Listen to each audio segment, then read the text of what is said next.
Welcome everyone. My name is Sylvie Nadeau. I'm full professor and director of the Applied Human Factors Lab at the Mechanical Engineering Department of École de Technologie Supérieure in Montreal, Canada.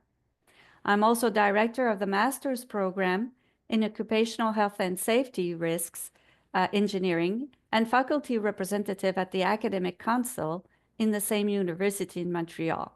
I'm also member of the Scientific Committee of the Intelligent Cyber Value Chain Network in Canada and co-chair of the IEA Resilience Engineering Technical Committee. We are pleased to have you with us to share this second presentation of a series of 4 on systemic methods in complex and digitalized manufacturing, a webinar series organized by the Resilience Engineering Technical Committee of the International Ergonomics Association.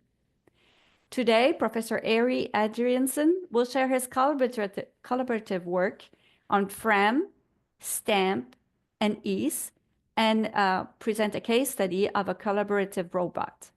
This presentation is based on an earlier journal paper published in the Human Factors in Ergonomics in Manufacturing journal and funded by the Università degli Studi di Roma La Sapienza within the CRUI CARE agreement. Before we kick things up, I have a few housekeeping items. We are expecting this webinar to last about 60 minutes. IEA is recording this webinar, and it will be made freely available on the IEA website. We encourage you to send questions and comments through the presentation using the Q&A feature and use the chat feature for the administrative issues. I will be managing the Q&A, and we have time reserved at the end for answering your questions. I will now give you a few details about our speaker. Ari Adriansen is an assistant professor in safety of infrastructures at TU Delft in Netherlands. He is the chair of the Young Talents program of the Resilience Engineering Association, and he is also a co-chair of the IEA Technical Committee on Resilience Engineering. His professional background started as an airline pilot and safety manager. He later transitioned into an academic career.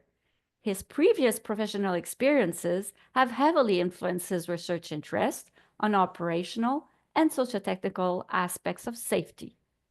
Ari Adriansen has explored and advanced different socio-technical modeling methods and is currently part of the FRAM methodology development group.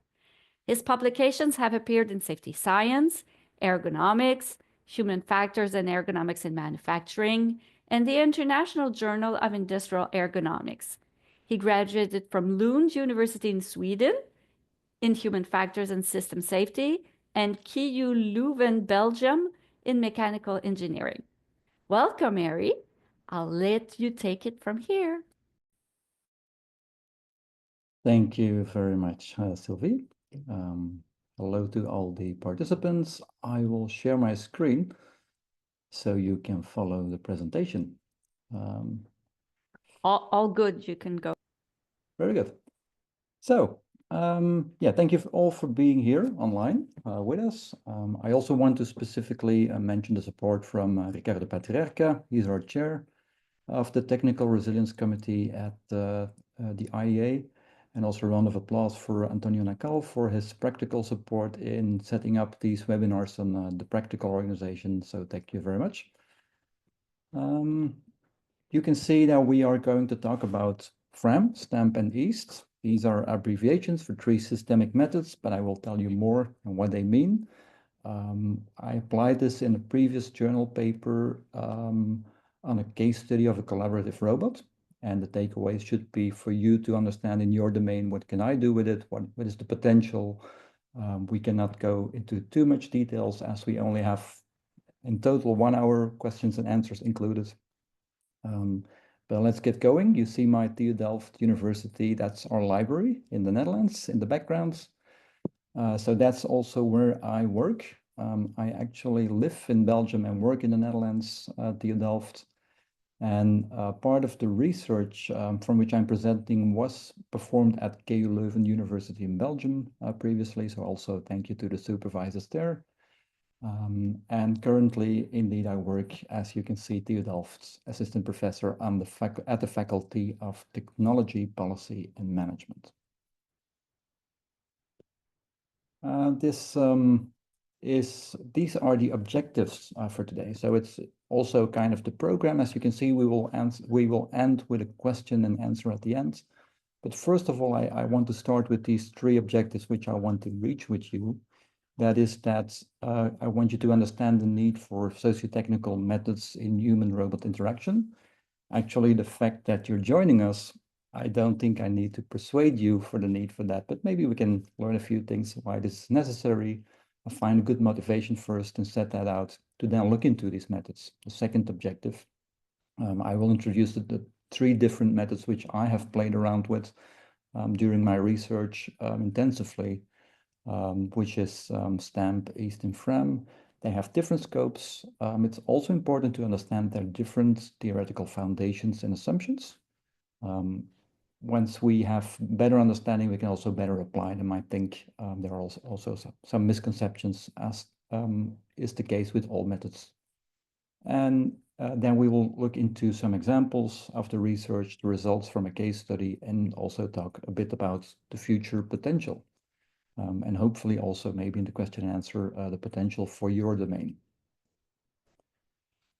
I will pause a bit on this slide, so you have the opportunity to scan the QR codes with your cell phones. This is the publication where everything started with, for me, the journey to compare systemic methods. Once that you have this open access paper, you will certainly see references to other papers which I publish later, where I even go a bit deeper into STAMP or FRAM, for example. But this one is a very nice comparison to open the box of Pandora in terms of socio-technical modeling or systemic methods. So assuming you all have the paper, and otherwise you can always look it up via the YouTube, which will be published afterwards. So I said I wanted to say something about the motivation for having systemic methods. And let us first look back at where safety science started and industrial safety analysis. It certainly started before the 1950s, but we had the Industrial Revolution, and the development of safety analysis had a huge increase.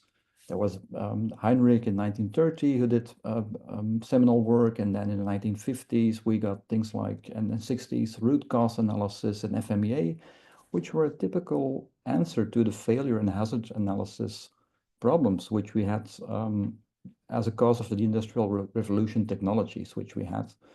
And that, of course, changed a lot when we entered the so-called age of human factors in, let's say, the 1970s, when we had 3 Mile Island accident, the first nuclear plants on a bigger scale were developed.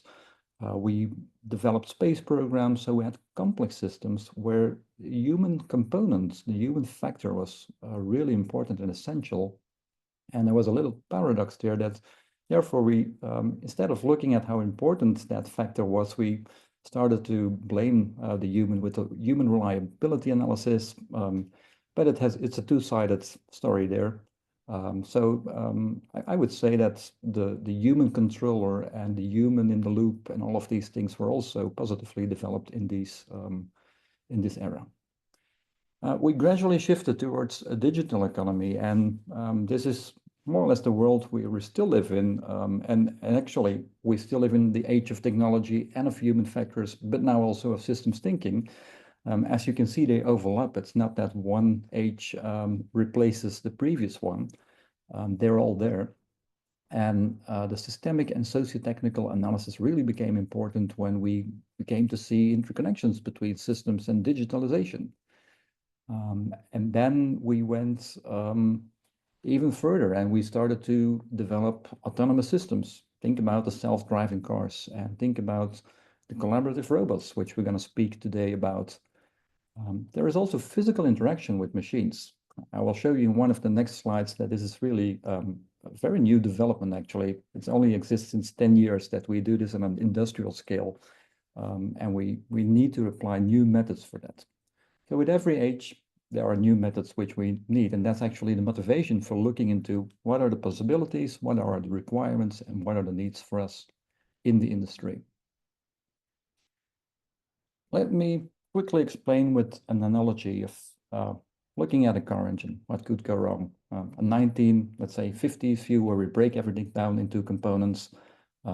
We still need that today because we still need to be able to break down cars. So there's nothing bad about traditional methods. We're not replacing them with socio-technical methods at the right side. We're just complementing them. We could simplify it, let's say, by saying that traditional safety methods are how about things fail, whereas socio-technical methods or assessments, sometimes they're more descriptive, look at how things actually work. And to make that clear, we're looking at the components in the how it fails approach. That would be an FMEA or a root cause analysis. We typically want to know what's the failure, which component is failing, which subsystem am I trying to see as a group of components, and where does it lead to? Two examples here is a drive chain failure, no ignition, simple examples. Whereas socio-technical methods, they look at something very different, although we're talking about the same car. But it's, for example, how does a driver use that car? How do you start a car, and how is that interacting with one of these nodes in the graph could be your car? And then if it doesn't start because of the failures which we have at the left side in the traditional analysis, how do I recognize that failure? What's the indication on my dashboard? Has it become more complex because our cars have become more digitalized and complex, and so on? So two complementing sides of the story, which are both interesting to look at. And you see at the left side component failure, and the unit of analysis shifts to the interaction. What are the issues with interaction? Both the things that go wrong, how do they work interactions, how do we do it, how do we keep control and manage our systems, but also, of course, interaction failures, communication breakdowns, for example. So we are going to talk about collaborative robots today. So let's try to apply that car engine example to the robots from today. And better said, collaborative robots. So you see an old industrial system on the left side, still very useful. Sometimes it's the best system for a certain task. Let's say that safety assessment was looking at which components can fail, and the human interaction problem was solved very easily, maybe not easily, but rigidly might be a better word, where you have safety separation between, on the one hand, the machine, on the other hand, the humans in the system. They will not be able to either cross a physical fence, even if it would be with sensor barriers, there would be a hard stop, an emergency stop when somebody enters the room, complete separation, depowering of the system, so there is no potential kinetical energy in the system when a human comes in the proximity of the robot. And that, of course, has dramatically changed. So remember that I showed you that we were introducing space technology and all of these things. Most of these interactions were still very cognitive. And something has changed since, let's say, 10 years, where we started to introduce collaborative robots, but probably also new technologies where we have physical interaction. So we're moving from physical separation to actually needing the robot to be able to touch it, to interact with it, to cooperate and collaborate with it. This is very different, and it requires new safety methods. And that's where we are now. If you look at that slide, before you had all of these ages, and now we're entering a new paradigm because our technology is substantially changing. So socio-technical methods are needed to complement, to look at these interactions as the new unit of analysis. I don't know how many of you heard of STAMP, FRAM, and EAST as the methods, which I'm going to explain today. I'm first going to say what the abbreviations stand for. So STAMP, there is a version which is the prospective version of STAMP, looking ahead into the future, predicting what failures could be, and that's called STPA. I will use STAMP for the remainder of this presentation, but just be mindful that if you read in the literature, you might see STAMP, but you might also see STPA sometimes. It doesn't mean the same. One is the causation model, and the other one is an application for predictive failures. But let's say for this presentation, we assume they're the same. Stands for Systems-Theoretic Accident Model and Processes. You see a certain structure, and that structure is already very different in a visual way from EAST, which stands for Event Analysis of Systemic Teamwork. It has teamwork in the name, so it must be systemic. It's not only about teamwork between humans, it's also between humans and robots, humans and machines and systems. And that's also true for the functional resonance analysis method. Maybe that's the one you heard most of. FRAM stands for activities. Every hexagon is an activity. We will go later into that, how you build them. So the next slide has a different text under it, and it actually says, these are the structuring techniques and the assumptions. I'm going to see the most essential assumptions. Where is it built on? What is the theory behind it to build a STAMP model, to build an EAST or a FRAM model? They're all three systemic methods, but they work in different ways. And the assumption is that in STAMP, you can study safety as a control problem.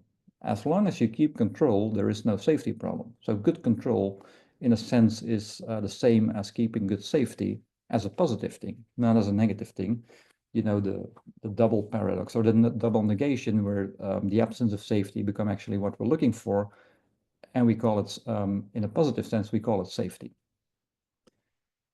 So EAST is about how you distribute information among tasks and agents. Imagine for a moment that the agents are here depicted by the different colors. So maybe your robots would be the yellow tasks of information, tokens of information, better said. It could be a signal, it could be a display giving you a piece of information, and that could be then read by, let's say, that the white agents producing info on the other side is the human agent, and maybe the green one is the system. FRAM, on the other hand, stands for how activities interact with each other, and it doesn't necessarily see safety, or it doesn't necessarily look at the bad outcomes. It looks at how do these systems work, and it looks at positive and negative safety as the interaction between two or more activities. They could have resonance, could resonate with each other. We call that functional resonance. But functional resonance and variability in the system is, as in many other systems, not necessarily a negative thing. Variability could also be something good. It could mean that your system is resilient. But there is also negative resonance, and these are safety issues. So you already visually can see that there are differences. And here we have, we will go to the basic structuring units. So let's look into the elements, break down these three methods and see what they actually mean.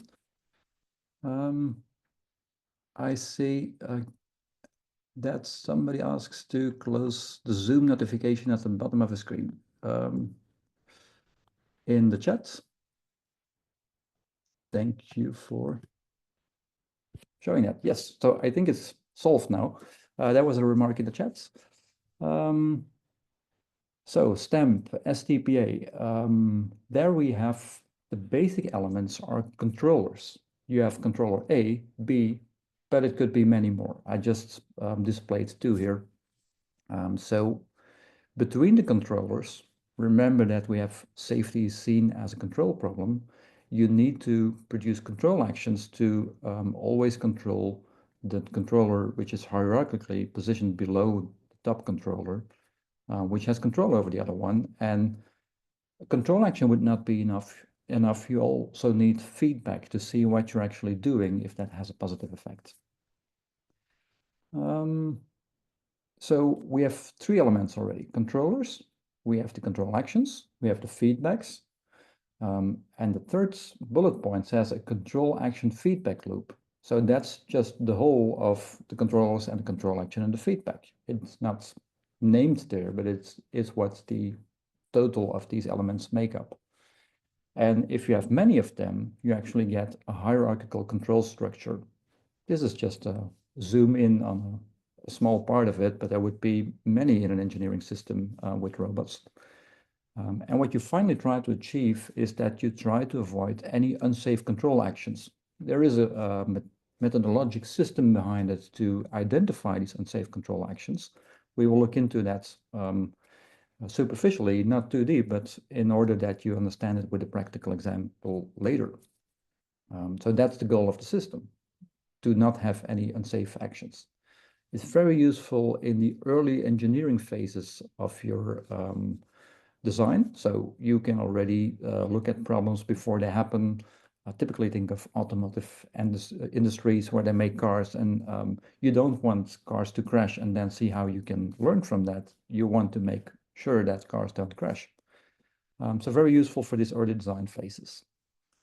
A more descriptive task, which would be rather looking at an existing system, is EAST, where you look at the information tokens as the basic structuring units and elements of your analysis. So the sender and the receiver of the info, these are the agents. Remember that I used the colors. Here we see a yellow one and a white one. It could be human and a technical agent, or two human agents. It doesn't matter. It's generic. And the result becomes a network of network models, because actually we're already looking at three levels. If you take three pieces of information together, they belong to a specific task. But we also have the agent perspective, where we could say, okay, we already see that within this task, there are two agents involved. So depending on the perspective, we can turn it around. And at the very end, we can do is, if we have the whole model, if we have the structure of the information flows, and remember that information does not literally mean semantical information or communication. It could also be, for example, an electric signal sent by a robot, or it could be a warning signal from a robot to make you push on the emergency stop, for example. That's also information. That can then be analyzed with centrality measures through network analytics. I will show you later with a practical example so it becomes more clear. And now we have the last one. It looks a bit more like EAST. FRAM is also, let's say, a network analysis. It has something in common with EAST. But instead of having the nodes as being the information and looking how that information flows, the hexagons this time, with the 6 corners, they are called functions. And it's what we typically call in normal language, outside of FRAM, activities. An activity can be performed by anything. It could even be a stone, could be an obstacle. That's a good example of an artifact, which also could produce something, even by not actually doing something, but by lying around. But typically we assign them to agents like humans, robots, systems, and so on. The couplings between the activities are then represented by 6 aspects, as you can see in the zoom in or the cutout, where you see the legends, what these 6 aspects, 6 corners of an hexagon actually mean. You have an input and an output. These things you always have, otherwise you don't have a function. Something is processed by that activity within that function. And then you have 4 other aspects. I wouldn't care too much about understanding all these details. It just means that you get a very structured functional network model and a representation of what you're looking at. So different than STAMP, which is, it could be descriptive. It could be looking at what happened in this accident, but it could also, STAMP could also be used in the pre-engineering phases. FRAM typically is not the best method to look at any system where you don't already have something running, where you can do observations or interviews or collect information to find your functions. So you see small differences. So right now we're going to part 2 of the presentation. You've seen the need for systemic methods, why we do this. I have presented 3 options from which we have now understood, maybe not in detail all the elements, but you see that there are differences and there are choices to make. So let's now see how that works out, and it will become clearer, I think, when you see the examples. If you apply that to a case study like this collaborative robots example, it's based on an existing prototype, which was developed for a heavy industry where you have a collaborative robot which has different functions. So collaborative robots, normally there are these manipulation arms, which we know from factories, and you can not move them around, or they can, at least they can move around their own axis, but they don't move around and navigate, so to say. But this collaborative robot particularly is able to have autonomous navigation because it has a mobile platform. So you are co-located as a worker with a very heavy running around robot in your workspace. So that's the first risk. But there is even more interaction involved because it has a heavy arm and gripper with which it can perform different functions. One of them being manual drilling through concrete. And this requires intensive collaboration and human-robot interaction. So different risks, different functions, all combined in one robot. And there is a lot of inertia involved there, so also a lot of severity possibly as a potential for injuries. You see that the three modes are depicted by ABC. It's the either driving around, navigation, or drilling, but don't care too much about the details. So if we look first at STAMP, applied to this case analysis, you will see something like this. Remember that only two controllers and a few control actions and feedback loops. What you see here is a bigger structure, and actually it's made up of controllers, which you could think of as subcomponents. And these subcomponents, they are part of a subsystem. When you look at the lower subsystem, that's the mobile base. So the mobile base needs a drive motor and a steering motor. So you get a very structured way of what controls what in the system by looking at the components. Now, you do not necessarily need to make these components concrete. They can be abstract, like steering does not necessarily mean that you need a steering wheel in your car. It could be a joystick, it could be something else. So sometimes it's good to take a step back and see what is actually the function we're trying to achieve with this subcomponent subsystem, and then think of the requirements, and then think, do we need a joystick or a steering wheel? Just to say that it's engineering oriented, it's practical, but it's also conceptual, because you could say that this is a model where safety first really applies. It's made to look at what could, how the engineering could go to make a safe system, and what it needs to do that in terms of control actions and feedbacks. So this is just the model which you then have made, but in another paper, which was the follow-up of this, I did this STPA. So remember that STPA was just this predictive form of STAMP. In STPA, I looked at what we call in STPA context parameters. And as you see, the arrow is just pointing to the AGV control module, which is it's doing the navigation. It's for the mobility of the responsible for the mobility of the collaborative robot. And there are a set of conditions, and they're very structured. So you can see that there is for the operator cobot motion, the stop signal, the automation mode, the GPS signal. It can either be present, not present. There are different positions, close, far, or far close, depending, and so on. Just to show you that if you make a structured list, you get your hazards at the end. You would typically not call them hazards at the end of a STPA analysis.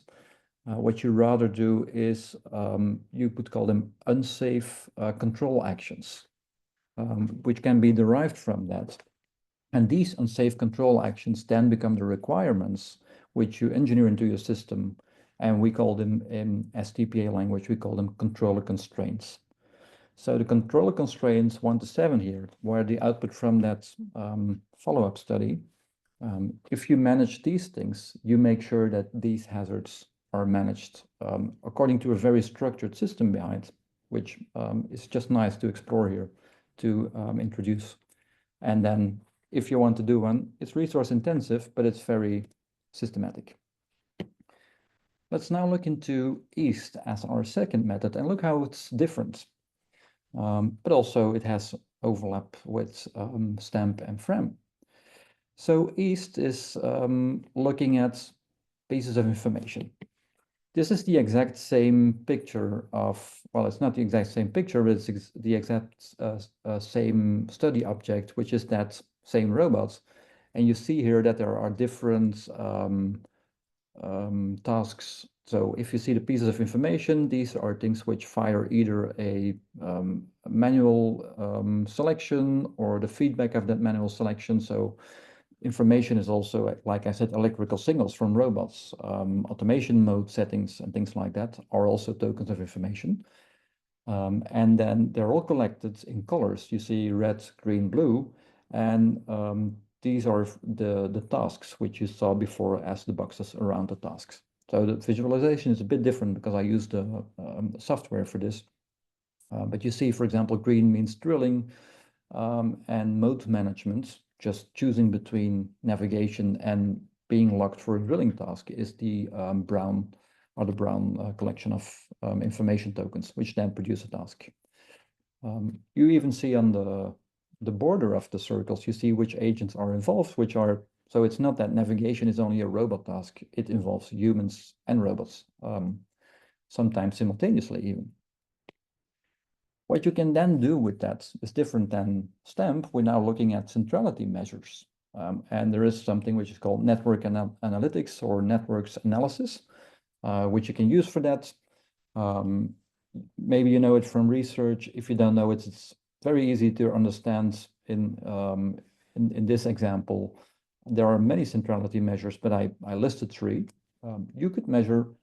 Actually, all of these measures come down to how central is that specific function or that specific, better said, piece of information in my system.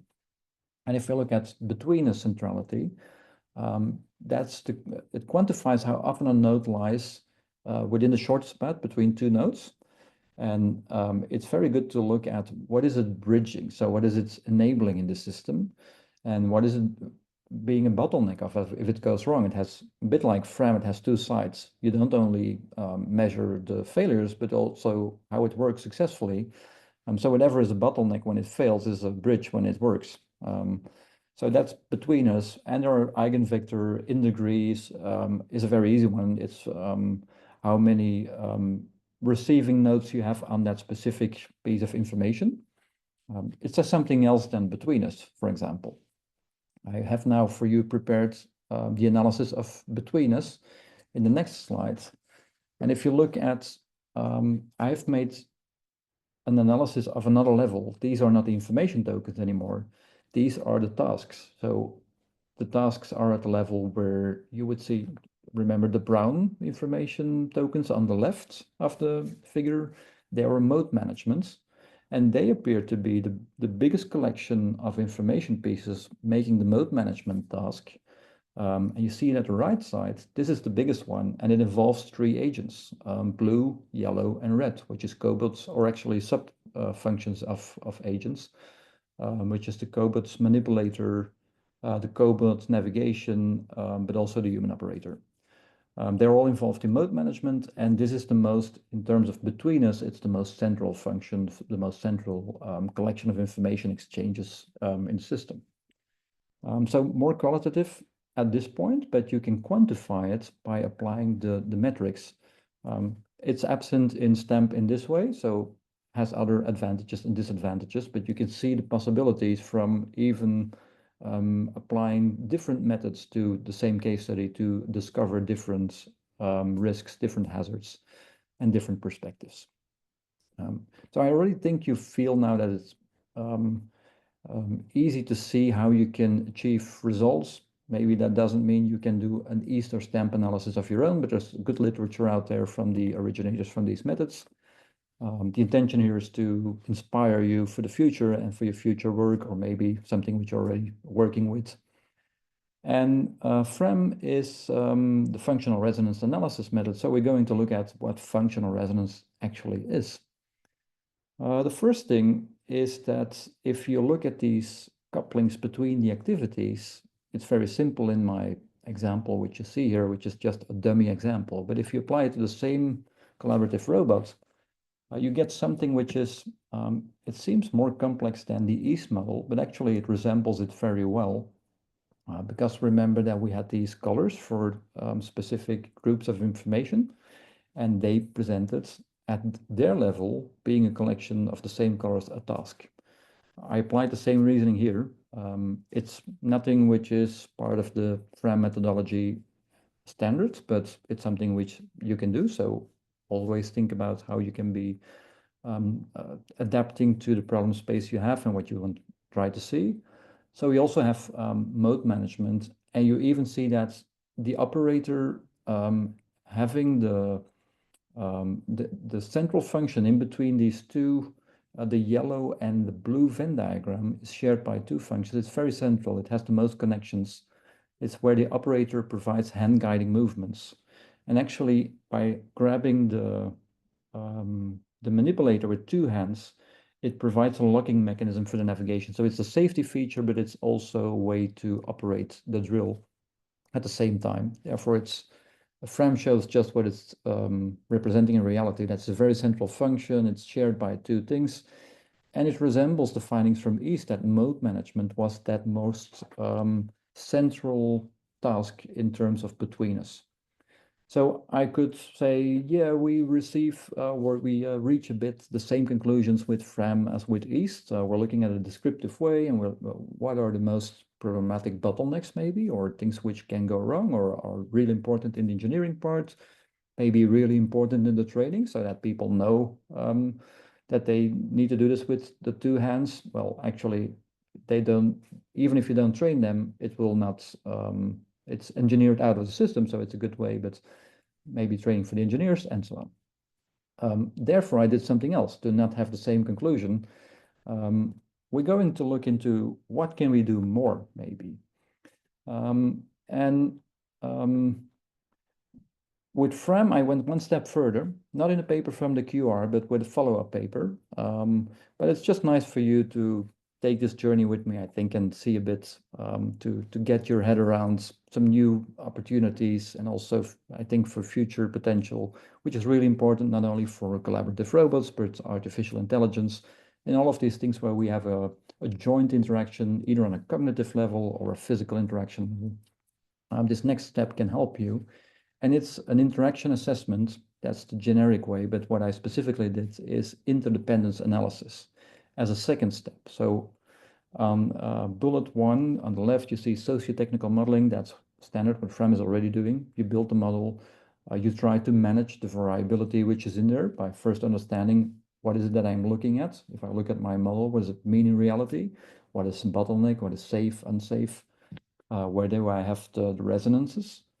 So I'm going to take you through in a very simple and playful way what interaction assessment actually is, and specifically interdependence analysis, which was an extension together with my co-authors, we developed on top of the traditional FRAM analysis. First of all, we have to understand what is interdependence? What does it mean? There are two elements in interdependence. The first element is there is a kind of a direction. It is who needs who. So interdependence, we will be applying it to the coupling between two functions. So remember, two hexagons means two activities. Whenever they performed by two different agents, there is a relationship between them. There is a coupling. That's the way we call the connections, couplings. And these couplings means that whenever there are two agents or more involved, they're dependent of each other, interdependent actually. So the first thing is the direction. It's the relation between somebody has a capacity to support and the other one has the dependency where he or she needs the capacity from that other agent, which you see there. And if we take the robot example, the robot could be lost, navigation, Wi-Fi connection is broken and needs a reset. And so the dependency is with the robot needing assistance from a human to continue, and the capacity lies with the human being able to do that. The human is pointing or you could say that the dependency is pointing towards the robot needing human, but in another case, that could be exactly the opposite case. So we're just talking about the element of direction here in interdependence. In this case, it's the human who says 75 kilos. Even if I could lift it, my employer doesn't allow me, so I need some help. And the robot is there to provide this time that capacity. So notice that the direction has been turned around in this example from the previous one. Now, the robot would be unable if there was a stair. So context is important. It's not just about finding the technical solutions to be able to do this, because the robot could do it in the first context, being on the ground floor, but it cannot do it when it has to climb the stairs. That would be different if we have this dog-like robot who can climb stairs. So there's no problem anymore. So that's also an element of dependency. Able to, not able to, or maybe it depends on the situation. Is it 75 kilos? Then I can do it. But if it's 125, maybe the drone would not be able to help there. So context is really important. It's not just looking at the technical artifacts and the technology. It's also looking at your industrial environment where you're doing it and where you're making the analysis. To make it very simple, I just apply the color code. Needing the assistance, we could give it a color like blue, or green means being able to provide assistance. Red means I cannot provide assistance. And actually, needing assistance should be orange, but for some reason it turns blue on the script. You will see orange later, sorry. So we covered direction so far. First element of interdependence. Remember I said there were two elements. The second element of interdependence is that there is a specific type or quality of interdependence, which we also have to look into. Whenever there is this providing the assistance to another agent, there are three ways of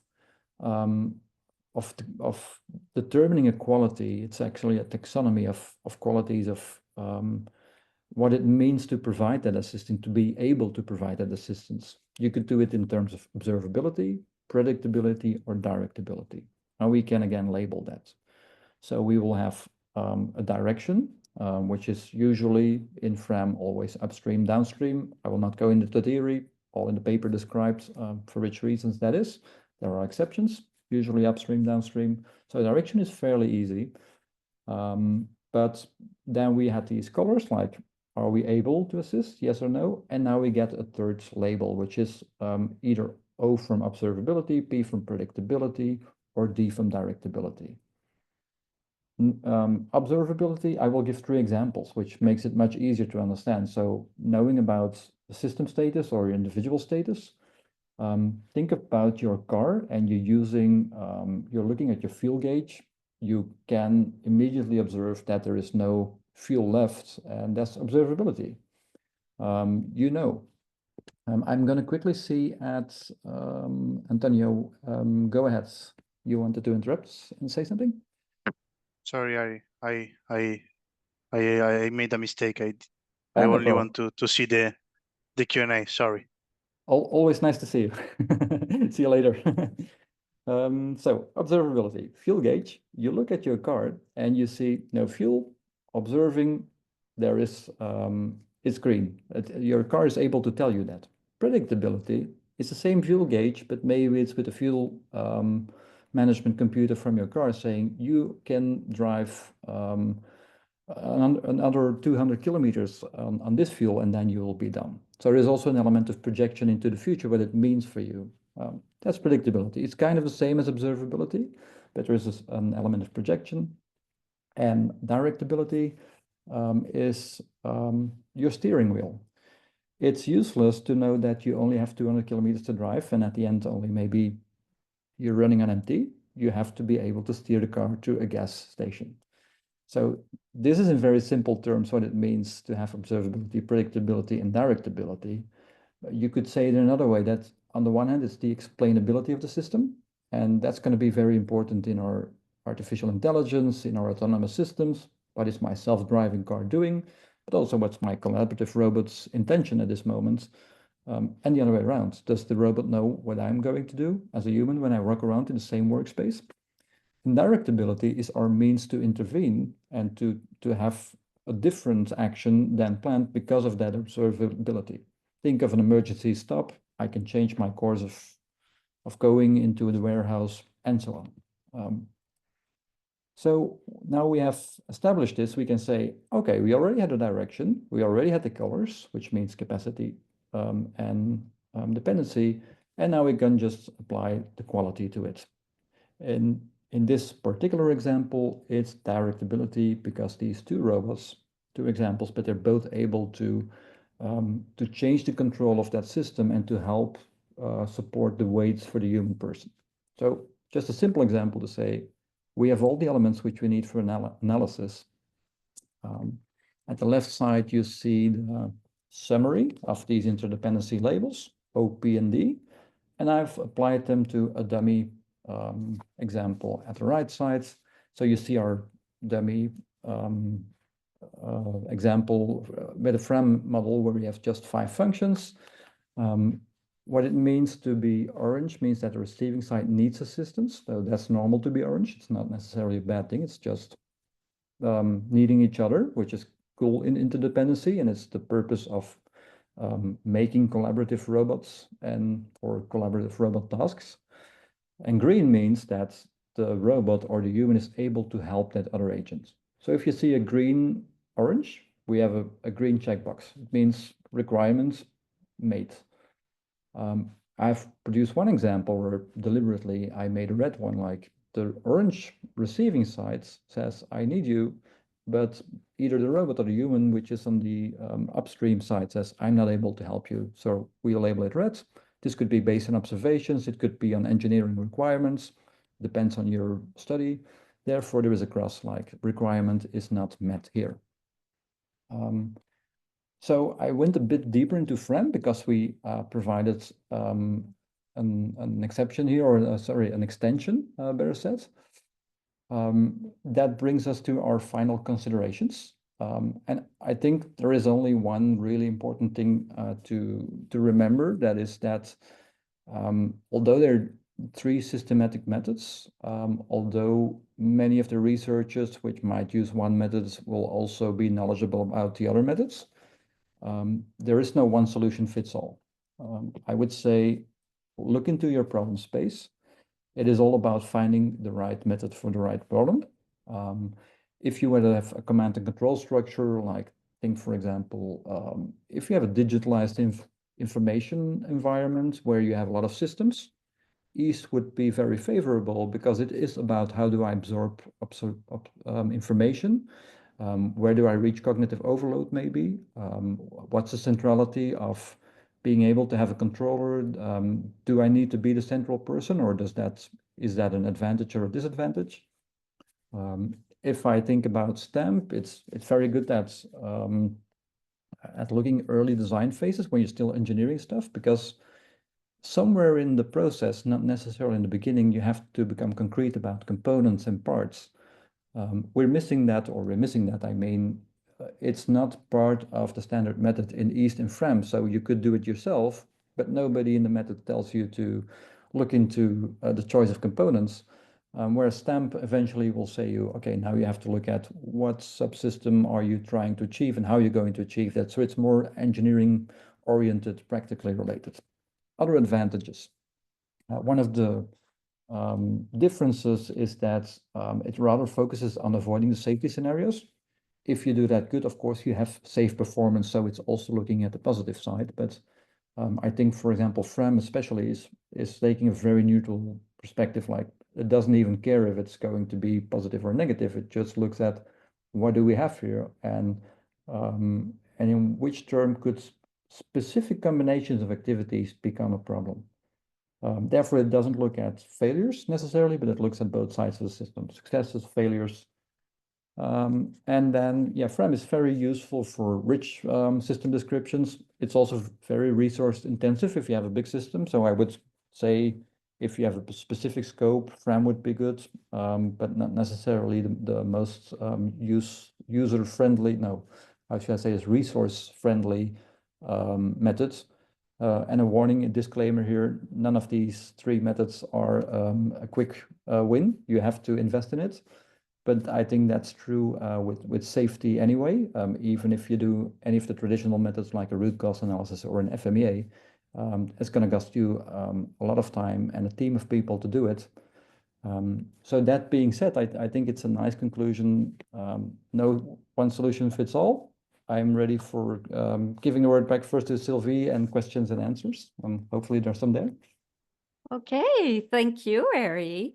In the Q&A, we have two questions. One about the recording. I'll send the web link for the recording. The other question is for you. Thank you for this great presentation. Could you please clarify, in your point of view, which method gives better results in this case study? A good yet difficult question. I would come a bit back to what I was saying. If I was looking at this on paper, when I was engineering this, I would certainly choose for STAMP. A lot of the things which would cause, for example, resonance or information problems, I would need to first have built the system and then look at it to be able to see what can go wrong. And I think FRAM and EAST can support you in exploring what more can go wrong than what you're obviously already seeing in reality. So it's not just seeing at everything which you already know. You also can look at if this goes wrong and it resonates with this one, where does it create an overload? But since this is a prototype, which has been used actually in industry, so it's a running prototype, they have done tests with it, I would say at that point, STAMP would be my preferred choice for that problem space. Then I would say EAST is very good. It can do something else, which the other methods cannot do, which is looking at the centrality. There was something curious about that when normally centrality means it's a good thing when you need to be in control. If you're the commander in the army, you need to be central, but you don't want to be overloaded with your peripherals of information. You want to you want to delegate it to the next level and then to the next level. So there is a certain system setup. It occurred to me that when I was applying EAST, that there should be a rule introduced like this is different for robots because you can fire 1,000 digital instructions. They don't care. They don't get overloaded like army commanders do. For me, it was an interesting. Always think about the extensions, but it's good to see what is central. That mode management was really central. So that popped out both in FRAM and EAST. So I think that this was something which I did not necessarily see in STAMP in the same way, that mode management is more vulnerable than all the other functions because it's so central. So it's not a clear yes or no, but let's say in this phase, I would have started with STAMP if I knew what I knew, if I knew what I know now. Okay, thank you, Ari. Another question. How would you suggest to go about identifying variabilities using FRAM when there are about 60, large number of functions in the model? That's difficult because FRAM can be really overwhelming. It has also received critique for being overwhelming. My response to that it's usually not the FRAM which is overwhelming, but the fact that if you're able to find 60 variabilities in your system, it means that your system has 60 variabilities. And we're not dealing with that in any other methods. And then the method which tries to deal with that, being FRAM, then gets the blame for being overwhelming. So it's kind of funny that it's the chicken or the egg problem. But I don't know if the reader or the participants, I didn't see the comment, but if you're familiar with the new FMV, which is one of the software application which you can use to make FRAM models, you can have a lot of variables in your system, and please contact me if you have a question about that. My name is in the on this post, so we can talk about it. You can enter 60 variabilities, but you can also make them generic. to make it simpler for you, for the assessor, for the researcher, or the industrial safety analysis, whatever you do with it. But you can only show 6 with colors. So each hexagon, we didn't do that in this presentation, but in the new FMI since a year or so, you can have the 6 hexagon sides representing, let's say, a variable between green and red, where green is good and red is typically not good. Or maybe it's locally it's not good. It might mean something else on a systemic level. You can only show 6, but the system can keep on calculating with your 60 variables. So it's doable, but it's I would say it's maybe not recommendable because you have to manually think about all of these things. So I think for the future potential for FRAM is to have a more automated support of how to introduce these functions and maybe have cells where you can just drop inputs and it supports you. And as I see a lot of like the co-pilots and the AI support systems of the world, I think we're probably going there with any system in the world. So it could be useful. But if you have any specific questions, just write me a mail and we can talk about how do I manage 60 variables. I hope I can learn something from you as well. Okay, thank you, Ari. We will take a last question. Would you say STAMP or EASE are less vulnerable to becoming rapidly very complex compared to FRAM? Yes, I think that is true. And that is because the couplings, which we call in FRAM couplings, these are just the interconnections between any 2 functions, which we normally, well, they would be something different in EASE. There would be the interconnection between 2 pieces of information. So they represent always an information flow on the lowest level. They present an information flow in EASE. And on the lowest level in STAMP, they represent either a control action or a feedback loop. The problem with the complexity, but also the advantage of that complexity and versatility is the other side, is that in FRAM it can mean everything. It could be information, it could be a control action, so it could be something which you physically, you put some force on a collaborative robot, that could be a coupling, and the feedback as well. So it's more complex because it's more versatile. And EASE and STAMP will force you to think along that structure of either control actions and feedback loops in STAMP or information flows in EASE. So yes. Thank you. Thank you, Ari. So if there are other questions, I invite attendees to directly contact Ari. So thank you, Ari. Thank you to IEA. Thank you, everyone, for joining this webinar. And please join us February 8th. So it's a Saturday morning for the ones in Canada, afternoon for the Europeans, for the 3rd presentation of this series showcasing the research results of the members of the Resilience Engineering Technical Committee. Our speaker will be Alima Mofidi Naini, and she will share her collaborative work on FRAM's STPA model, case study of an Industry 4.0 plant using a digital glove.